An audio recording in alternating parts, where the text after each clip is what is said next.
Imaginez-vous immergé dans un bassin vibrant d'émotions et d'eau turquoise où le silence de l'attente est percé par le souffle d'une créature majestueuse. Marina, dresseuse passionnée, se tient au bord de la scène aquatique, le regard tendu vers Nila, son or complice depuis des années. Chaque geste, chaque clignement d'œil crée un lien invisible entre l'humaine et la bête. Soudain, un frisson parcourt la surface, l'atmosphère se fige et la confiance tissée en secret éclate dans un instant de chaos. Préparez-vous à découvrir le basculement terrible d'une routine en un cauchemar sous-marin. La musique s'atténue pour laisser place au bruit feutré de l'eau, comme un cœur qui bat au ralenti, tandis qu'un fin brouillard de vapeur matinale enfle au-dessus de la surface. L'air est chargé d'adrénaline alors que Marina, silhouette familière pour le public, incline la tête vers Nila.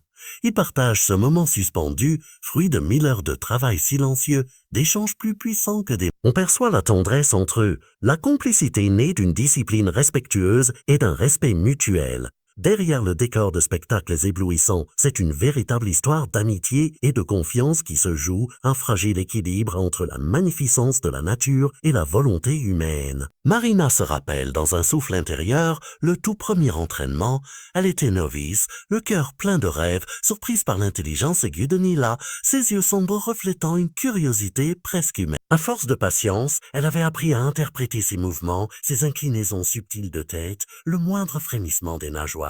Peu à peu, Nila s'était ouverte à elle, obéissant non pas aux cris autoritaires, mais aux signes ténus d'affection et de respect. Les applaudissements nourrissaient leur lien, et chaque retour de leur près de Marina ponctuait un chapitre supplémentaire de leur histoire partagée. L'histoire aurait pu se poursuivre ainsi, dans la douceur d'une collaboration infaillible, si un détail minuscule n'avait pas glissé hors du script. Ce matin-là, l'éthologue invité décrit une possible agitation liée à l'absence de routine observée dans le bassin, un objet flottant hors de sa zone habituelle, un groupe de dauphins plus proche que d'habitude. Ces signaux pourtant subtils auraient dû alerter l'équipe. Mais l'atmosphère euphorique de la représentation dominait tout. Les gradins étaient pleins, les flèches crépitaient, et le moindre murmure de doute s'était dissipé face au désir de prodiguer un spectacle parfait. Alors que Marina entame les premiers tours, Nila exécute ses figures avec une grâce déconcertante. Les jets d'eau dessinent des arcs scintillants sous le soleil et la foule retient son souffle à chaque nouvelle proie. Mais au moment où l'orque s'élève pour effectuer un salto gracieux, un mouvement imprévu déstabilise son élan. Son regard, habituellement posé sur Marina, s'ancre sur l'objet dérivant près des barrières submergées. L'instant d'après, la bête, désorientée, abandonne la chorégraphie pour plonger tête la première dans une plongée plus profonde, mais nuance plus sombre. Un fracas retentit lorsque Nila, en contre-plongée, heurte la rambarde souterraine. L'eau se trouble, le public frissonne. Marina, attentive aux moindres pulsations de son ami de toujours, perçoit immédiatement le changement. Ses bras tendus semblent appeler à la retenue, mais l'habitude des signaux bien rodés la fait hésiter. La suite est fulgurante. Nila émerge, pousse un cri rauque qui vibre dans l'air et lance sa nageoire caudale contre l'eau d'une force décuplée.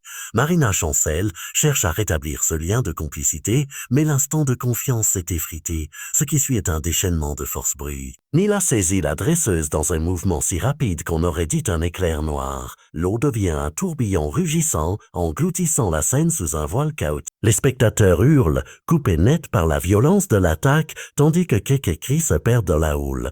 Les soigneurs figés balbutient des ordres, tentent de s'approcher, mais la masse noire de l'orque balaie toute tentative de sauvetage. Marina ressent la pression colossale de la mâchoire de Nila, non pas dans un geste de prédation consciente, mais comme la manifestation d'un instinct primitif, d'un réflexe de défense incontrôlable. Dans la profondeur de l'eau, le temps semble se dilater. Chaque seconde pèse une éternité, chaque expiré devient un défi. Marina, pourtant aguerrie, sent la panique monter, mais aussi une force intérieure qui lui murmure de tenir bon. Les pensées fusent ses débuts, ses espoirs, la passion qui l'a menée ici, tout défie l'inexplicable, la conversion soudaine de l'ami de toujours en adversaire.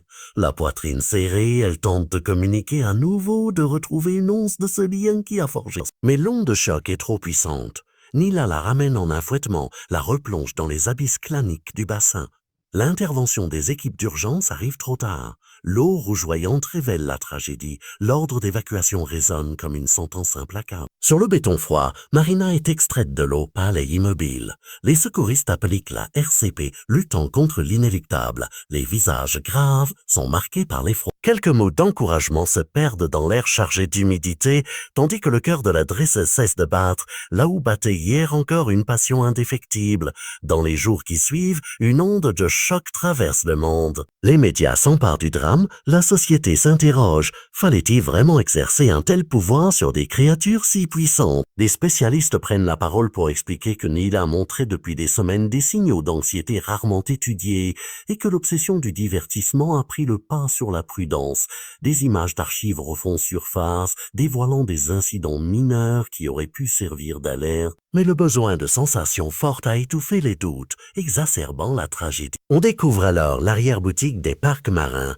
Des protocoles souvent similaires d'un lieu à l'autre, des consignes de sécurité qui varient selon le calendrier des spectacles, des vies d'animaux affrontant des cycles de reproduction contrariés et des espaces confinés. Certains visages se détournent, d'autres clament l'urgence de repenser l'approche.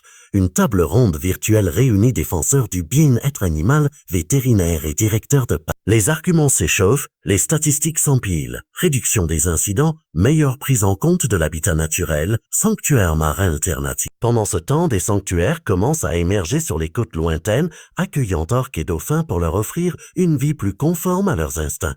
Des images montrent ces géants marins évoluer dans des bassins ouverts sur l'océan dans une tranquillité retrouvée. Des voix se lèvent pour dire que l'avenir de notre relation aux animaux marins doit s'ancrer dans la compassion plutôt que dans la fureur du spectacle. Marina, malgré son destin tragique, devient un symbole de cette transition nécessaire, un rappel poignant de ce que coûte l'ignorance de la nature. Au bord de l'océan, une orque vogue lentement, silhouette élancée se découpant sur l'horizon rosé du crépuscule. Son chant résonne comme un écho lointain, porteur d'une mémoire collective, mêlant douleur et espoir. Dans le fond marin, un lien se reconstruit, basé non plus sur la domination, mais sur la compréhension mutuelle. Le public, en apprenant ces histoires, s'interroge, s'indigne et se mobilise. Les protocoles changent, les habitudes se transforment, et le souvenir de Marina guide chaque pas vers une cohabitation plus respectueuse. Finalement, l'histoire de Marina et Nila n'est pas seulement celle d'un drame, mais celle d'une renaissance.